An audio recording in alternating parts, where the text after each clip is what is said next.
Good morning. Hello there. My name is Natasha. I am the creator and the founder of the Glow Up Method, and I'm so excited to be here with you today. So today is going to be a speed run. I'm going to get it through. After this, I have a 2 hours worth of dancing, but in two different locations. So I'll be traveling out, and I just can't quite get the camera today, but we're just going to roll with it because I'm on a time crunch. So I drive up to Walnut Creek, I do an hour plus of dancing there, then drive all the way to Fremont, do another hour plus of dancing there, and then I make my way home. So I try to get some steps done this morning. I try to get some things done. So when I come home and, like, even though it's 2 hours of driving, 2 hours of dancing, there's like, I literally probably won't even be home till 4 p.m. So I really wanted to get this in, even if that means I'm not going to get a good spot, like, whatever. I do not trip on that kind of stuff. Like, thankfully, I'm tall. I can see wherever I'm at. Yes, the other front and center is fun. You kind of get more engaged. But listen, I am over those days of arguing and fighting, or not even arguing, but like one time I got slapped and feeling all kind of way because somebody else is pushing into my space. Listen, I don't have the time, space, nor energy. It's like, you can have it, honestly. And I'm not just surrendering it because of like, oh, you deserve it more than me. It's just like, honestly, it's just not worth my peace. That's kind of the mojo I'm going on. Sorry, it's not, you know progress, not perfection, people. That's what we're going for here. However, I'm super excited. So again, I'm going to repeat 2 more days. After this, one more filming day until launch day. But I also have to remember I'm still going to be filming, but like, this is a huge, huge, huge accomplishment for me. I'm really excited for the renewal, the rebirth, the like representation. I mean, if I could have gone back in time, dude, I would have started this when I started my freaking health, fitness, and wellness journey. My gosh, that transformation would have been great, but I did everything exactly as it is. Like, my daughter is dating someone who she had a crush on and had a crush on her in high school, and they ended up dating other people, but they're exactly where they are, where they need to be right now. Like, I say it all the time, like, you wouldn't have had the growth, and you maybe would have made different choices in your life had that relationship been there from the beginning. And maybe, yeah, it would have saved you from a lot of pain and so many things, right? However, it was a necessity for them to not be together, as it was a necessity for me to not be focused on anyone else, but be really focused on my personal journey and getting to my whys and can I, and creating a system that worked for me and adapt it to my lifestyle, and not be so rigid to the system that, like, this is the only way. Like, be open and flexible and know that my body is changing every day. My spirit and mind are changing and growing every day. And thus, the plan that I had a year ago, 2 years ago, may not work for me. So again, it was there all along. I'm going to launch at 9:09 on 9:09. That is my birthday, and it's so symbolic to me, and it's a Monday. Like that, it was like it was always there. I just never saw it. And then suddenly one day in the car, I was like, no, I'm ready. Like, I'm not waiting till after this. I'm not waiting till this after this anymore, and keep waiting and trying to fit me and my dreams into life. Like, I'm creating my own, and life can try to fit around my schedule from now on. And so I say all that to say I've had this really tumultuous like relationship with my birthday, where my dad hated birthdays, so that kind of got ingrained in me. It was something I instinctually liked, and who doesn't want presents and celebration and cake and whatever the meal is and restaurant of their choice. And so over the years, I really learned how to stifle and quiet that thing. It also came with a lot of disappointment, right? Like, it's my party, I can cry if I want to, was like a theme song. Like, no matter how much greatness was going on, that one person that didn't text, that one person that didn't call, the one person that didn't come, always seemed to take a center stage over all the people that did show up, that all the people did celebrate and support. And so, it's been this journey, and I can take it back to, there were like birthdays where my mom, I would hope that she would have showed up, or there would have been a gift from her or a call, and it just didn't happen. And, there was just like a whole lot of waiting, or, waiting for it to happen. And then it finally did. And it was like, okay, it was so non-incidental that I was putting so much pressure on the fact that this person wouldn't, like hyping myself up for it. So then going on in life, it was just like I was always kind of, I didn't want to be celebrated, but I also didn't want to be forgotten. And so, it was this really struggled relationship. Again, I talked about how, finally my dad said I can have a party. It was literally last minute. I had to go walk to Long's back then, get the invitations. And then I was just so shy. I just stuffed them in their backpack on a Friday afternoon, and the party was the next day. So Lord knows they probably never even really got them. I never even like talked to them about it.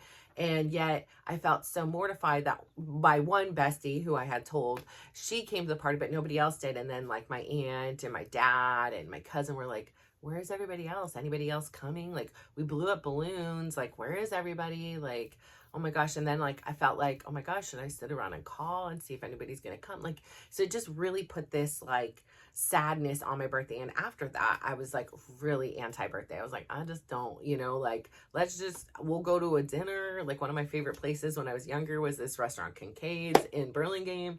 I was like, yeah, let's just go there and we're good, like, bless my dad's heart, he got me something, spoiled brat, right? But it was like never anything I ever want. Like, randomly give me a keyboard. When the hell did I ever say I wanted to play keyboard? Like, this isn't my jam. Like, I am, like, but again, I never asked, like, what do you want for birthday? I don't know, I don't care, nothing, So then when somebody gets me something so hella random, I shouldn't be sitting here like all offended. Like, they don't even know me, they get me a keyboard. I never said I want no keyboard, and whatever. It was just like, he's like, crap, I'm not working with a lot here. And I never felt like this worthiness of saying, yeah, I'd really like a new, jacket from Nordstrom's, or, whatever. I'd really like XYZ, whatever it was. A lot of times I didn't take the time to explore what it was because I had lived my life so based on the external needs, desires, wants of other people and judgments that I just didn't even know how to navigate and hear what it was I want. Like, I didn't know. And then trying to figure that, like, why don't I know what I want for my birthday? Why don't I know what I want to eat? Why does it take me so long at a restaurant? And why am I always like, still to this day, like, what are you ordering? Like, I almost need to hear like, options, even though I don't always choose it. Sometimes I choose to order what the person next to me orders. Sometimes I choose to, go out of my thing. I'm really working on getting better at that. But, the way that I had prioritized so many other people around me in my environment really had these profound effects that I couldn't even know what I wanted to eat. I just didn't know. I was just waiting for somebody to tell me, oh, you want to eat chicken? Oh, okay. Yeah, I want to eat chicken. That sounds really good. Like, I became so unattached from who I am in a safety mechanism, right? Like, if I'm sitting here saying, no, I don't freaking want chicken. Like, I'm down for some steak right now. Like, I need some iron, whatever. If I'm saying that and somebody else is saying, it would create this enormous inner conflict. And the inner conflict, I knew what was happening on the inside, but it would come out as frustration and yelling and anger and sudden sadness. Like, and then again, the people around me didn't understand. I'm feeling frustrated because I'm not acting in the way I wish I want to act. And I don't even really know what is going on. I just know I'm like, because there was this turmoil going on the inside where it was like this part of me that was saying, I know what I want, or at least want to try something. And I'm not getting this opportunity to do so. Like, I know I don't just want to be supporting somebody else in their business. I want my own business. I know that, XYZ. So when it came time for birthdays and Mother's Day, I would say those 2 days that like kind of celebrate me for who I am within my family dynamic in one aspect, and then me on a, hey, this is when I was born. I really began to like, I don't like my birthday. Like, and it wasn't that I didn't like it. It just, I just didn't like, it was just like, it was any other day. I didn't feel any different the next day. I woke up, it was like, ooh, suddenly I feel 30 and yesterday I felt 29. Like, no. And, you know, for a little while it was really fun. My grandma used to always say, I never want to be older than 33. And so when I was like, yeah, I'm going to hit my 33 birthday and then I'm just never going to change. And for a long time I didn't. Like, I rolled with it. It was like, I might have been like 38 and they were still doing like 33. And I think it was eventually when I hit 40, I was like, honestly, I really just, you know, it was fun when it was like an honor, a tribute to my grandma. I don't really care about numbers. Like, I don't care about age, as you see on here. Yeah, I have makeup and my hair done today. Slightly, I curled my hair last night, put it in a bun, and I just pulled it out, right? So, like, I, on occasion, can, like, do the best that I can do in, you know, dolling up over here, as my grandma would call it. But it's not like at the top of my priority list. If I really wanted to become a master at curling my hair and doing my makeup, I know I could seek the resources and the education too. It's just not a priority. And so again, that's kind of how my birthday was. It was just like, it was just like another day. And so I really wanted to embrace who I was, and I did honor my grandma for a few years, and I wanted to be 40. I was like, yeah, like, I'm ready. Like, I don't know, I'm feeling good. So like 40 was this really big benchmark for me personally, where it was like I could begin my journey. And I knew going into it that, like, at 49, my youngest kid would be 18. So technically, right, your job is never done as a parent, but like technically my son will have graduated high school. He'll be off to college or in college by the time I turn 49. So like, it was just this really big, like, I think it's turning 49, right? Like, he's 16. Yeah. Yes. So like, you know, it's something about the 40s. I just knew, like, going into it, were going to be magical for me. And I was ready to embrace it. I didn't want to hide from it. I didn't want to stifle it. I didn't want to silence it and ignore that it was there. Like, I was like, no, I'm damn ready for this. And so what the 40s for me has definitely represented has been a renewal, a rebirth, you know, a rediscovery. Like, just, it's been about nurturing that inner part of me. And so, you know, I'm getting to my point eventually here. So, you know, eventually throughout the birthdays, like, I had, you know, here it was like, during the pandemic, I remember one, I was like, I just need to get out. Like, I just want to go out. I want to be by myself. Like, I just need, like, I don't want to be worrying over here about anybody else. I had realized at that point, like, every one of my birthdays had now became about everybody else. It had became about, like, what is their school schedule? What is their practice schedule? What is it they want to eat? What kind of cake do they like? And I really, which is nice, right? Like, you want to make sure everybody feels comfortable and invited and a thing. And I'm talking, this is just my inner sticks. Let's just talk about the inner family. I even was at times trying to do the extended family and everything like that. Again, another, you know, stress beast. But right now I'll stay present to who I have in my life. And that's the kids and Chris.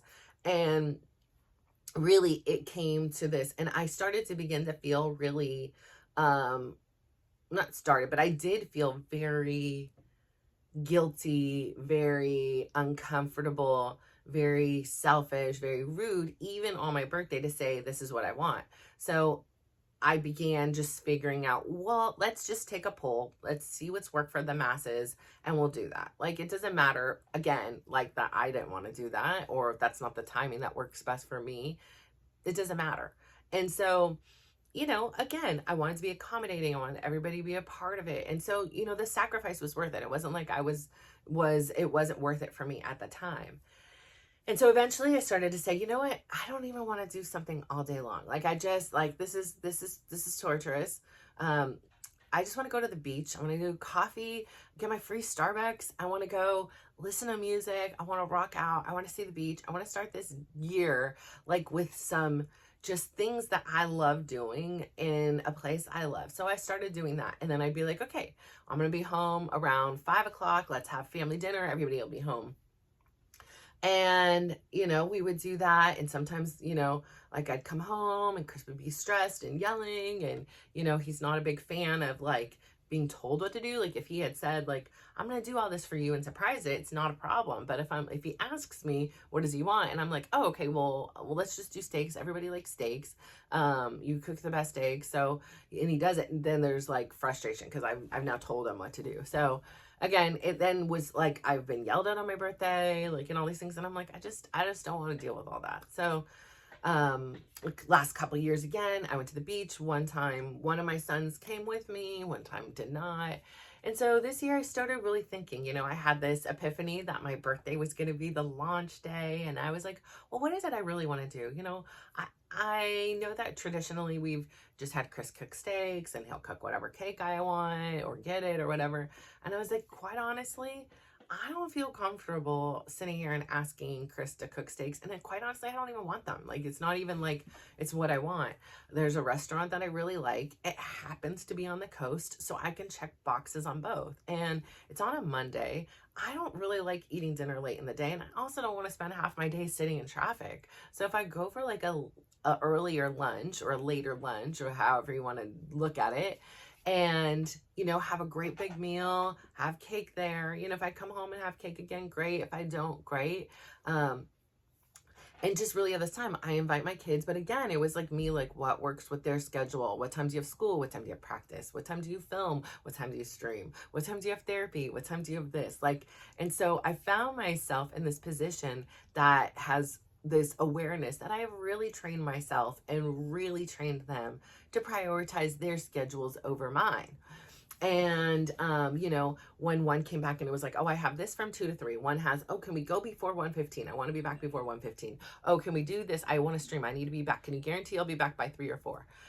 I was like wanting to get annoyed. I was wanting to get defensive. And I was like, I'd love to have you there. If you can't come, you can't come. I can't make any guarantees. I don't know how to make what you want happen and honor that this is my birthday. And so, you have your choices. You go or you don't go, and that's okay. Life will go on. I know you love me. I still love you. But the awareness here is that I have taught myself and I have taught those around me, especially in my most inner circle, to prioritize them over prioritizing me. And so what this journey has taught me is not to be selfish, but that I'm a priority. If it is my birthday and I want a certain meal and I want certain people there, I shouldn't feel guilty about it. Like, Chris and I are not in good terms. And yes, in an ideal world, and as a sympathetic person, I struggle with, well, I'm not inviting him to my birthday. And I know how that feels. Like, right? You feel really rejected and not wanted. And why am I not good enough? And the truth of the matter is, you walked in yesterday, you didn't say hello. You walked in the other day, you didn't say hello. If I say hello, you'll respond. I don't want some drama like this at my birthday party. This is my birthday party. I'm throwing myself a birthday party and I'm inviting the 4 people I want to be there. The rest of it is not my stuff. Like, I have lived so long that I would have, in a way, that I would have invited Chris and anybody else that I think would have wanted gone, because I should have, because they wanted to, because it made them feel better. But the truth of the matter is, I sacrificed myself and my own well-being for the needs, wants, and desires of somebody else. And for me, what this 40s is about, I'm not doing that anymore. I'll work in conjunction with you, and I just want to be a priority too. I don't take precedent over you. I am not more important than you, but I am an equal. And teaching myself and telling myself and reminding myself that that is true is so great, because I really did have that tendency to be like, okay, well, if we go at this time, then this person's accommodated, this person's accommodated, this person's accommodated, or at least they're at least all a little bit unaccommodated. And the truth of the matter, it's my birthday. It's one day. This is about celebrating and supporting me. If your schedule doesn't work, your schedule doesn't work. Your lives are going to go on. Yes, we're in this really temporary phase where all of us are back reunited, and I love it. As much as I'm like, oh, they're not doing the dishes. I appreciate it. I am grateful for it, because I know this is not the way it's going to be for the next 30 years.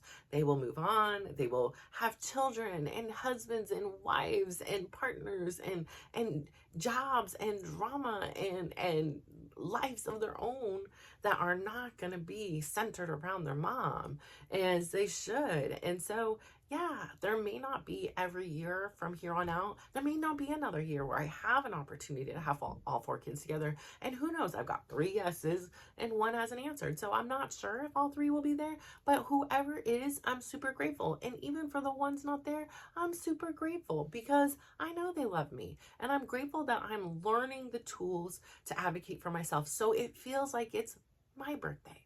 So that it feels that I'm worthy and deserving of being celebrated. I'm not asking for any gifts. I'm not even asking for lavish gifts. I'm not asking for a single thing, not a balloon, a flower, or none of those things. I want nothing but some time with my family to enjoy a good meal that, again, is at a restaurant that's expensive, that usually I'm like, oh, we can't afford this, this and this. And I'm like, screw it. It's my birthday. I want this birthday meal. I will treat myself to this birthday meal. Is that so bad? Like, what is so wrong with that?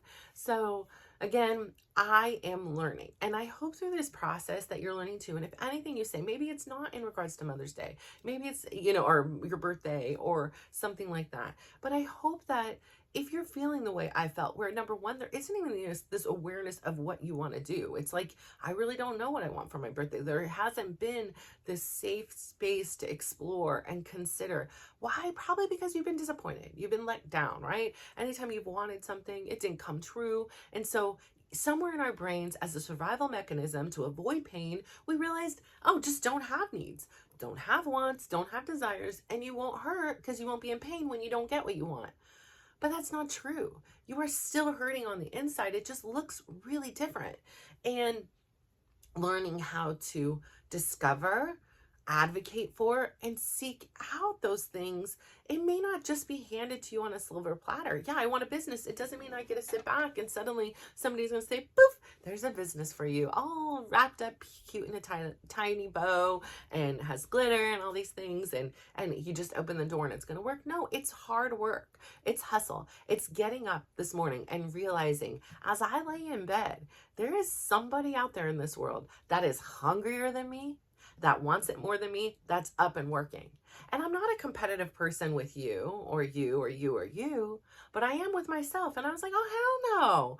I'm going to get up and I'm going to start running that race, not so I can beat you, so that you inspire me to keep pushing harder. And so that when I nudge past you a little bit, then I inspire you to push a little bit further. And we have this thing, and we are running this race side by side, but yet we're running it together. I don't win and they don't win. We win together. Like, nobody's losing this race. The fact is, you're getting up and doing it. So like, my biggest takeaway today was, I was told my sons, I said, you just remember when you lay there in bed, and I've done it too. That's why I don't do the phone in the morning so far for 5 days. But when I'm laying in bed, zombie scrolling, looking at Facebook, reading this email, responding to a text, there is somebody out in this world. There is somebody out in this world who is hungrier than me, that wants it more than me, that's up there making every connection they can, that's leaving no stone unturned in order to get it. And so I asked myself, is that who I want to be? Hell yeah. Like, hell yeah, I want to be that person for me, because I have big dreams. I've got big goals and I've got big aspirations. I have understood that there is this part of the process that was necessary. I was not ready before, but I am ready now. And I am not perfect. And I'm going to fall on my face, and I'm going to learn again. And I'm going to have tough days, and I'm going to have great days. I'm going to have amazing days. And every single one of them, there's going to be a lesson, and every single one, there's going to be many things I'm grateful for. And guess what? And somewhere in this world, someone on the other side is grateful for the lessons I've learned, and someone is grateful for the gratitude I've showed, and it has inspired them to be better. And isn't that a beautiful chain of effects? Because the same goes for you. You go out there and you do kindness, and you express gratitude, and you're living this life, and you're inspiring somebody else to be like you. And the chain continues. And how beautiful is that, right? Like, not only are you individually and personally growing and evolving and coming into a being and a person and a life that you're proud of, but you're also encouraging those around you to do the same, and to take chances, and to learn, and to know that that like literally I would rather go down fighting than just lay down and be like, I did nothing at all.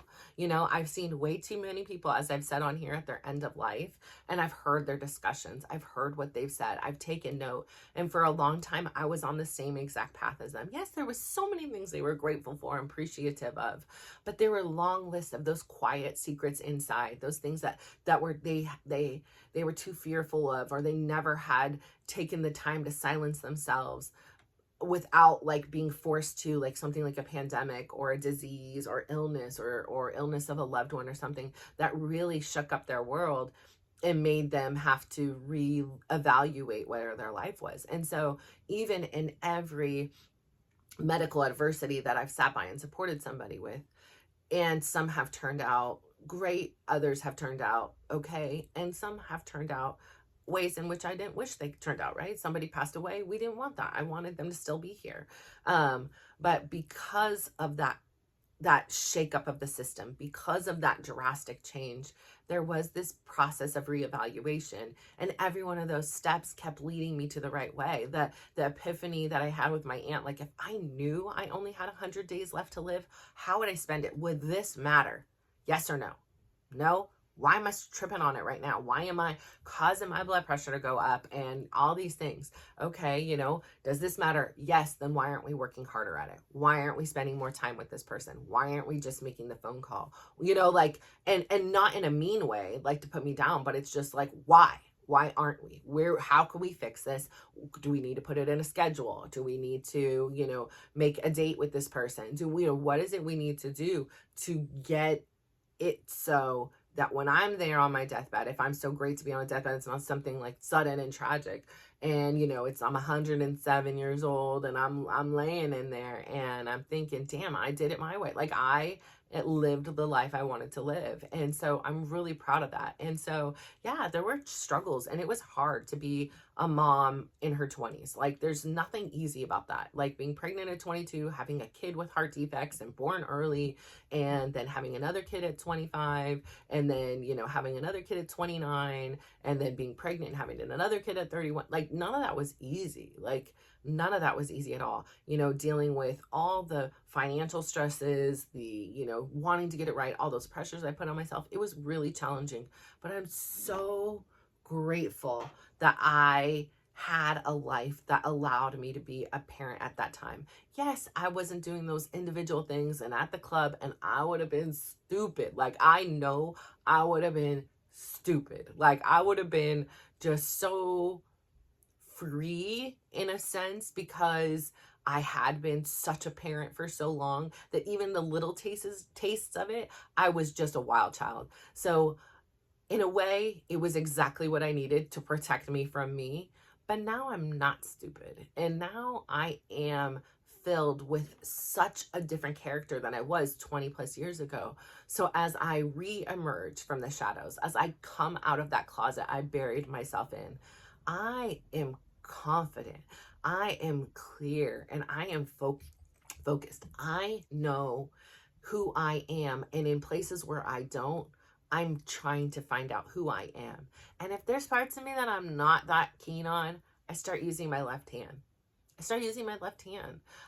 I'm not getting it right. I'm not 100% getting it right. I pop off sometimes. I still, you know, will be like, yeah, I still get frustrated. I still have days that for some reason I don't understand why, you know, I'm feeling upset or whatever, but it just is. And I respect and I honor it. And I'm like, listen, this is what it is.